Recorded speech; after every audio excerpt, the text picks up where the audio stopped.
ng Diyos ay dapat tanggapin.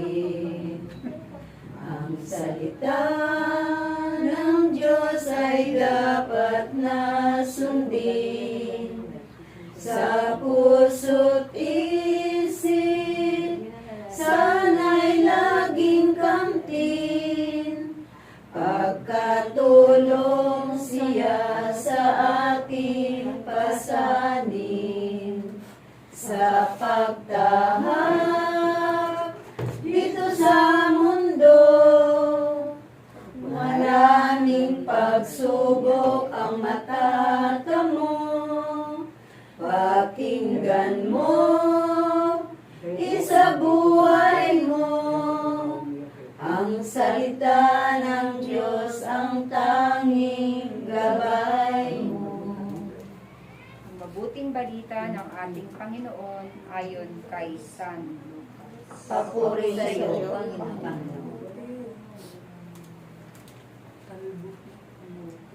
Samantalang dumaragsa ang mga tao, sinabi ni Jesus, napakasama na ng lahing ito. Naghahanap sila ng palatandaan mula sa langit. Subalit walang ipapakita sa kanila maliban sa palatandaang inilalarawan ng nangyari kay Jonas.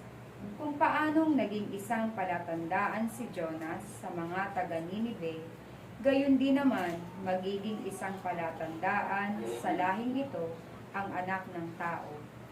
Sa araw ng paghuhukom, titindig ang reyna ng timog laban sa lahing ito at sila'y hahatulan niya ng kaparusahan. Sapagkat nanggaling siya sa dulo ng daigdig upang pakinggan ang karunungan ni Solomon. Ngunit higit na di hamak kay Solomon ang naririto, sa araw ng paghuhukom ay titindig ang mga taga-Ninive laban sa lahing ito at hahatulan ng kaparusahan. Sapagkat nagsisi sila dahil sa pangangaral ni Jonas, ngunit higit na di hamak kay Jonas ang narito. Mga kapatid, ang mabuting balita ng ating Panginoon. Pinupuri ka namin, Panginoon Jesus Cristo.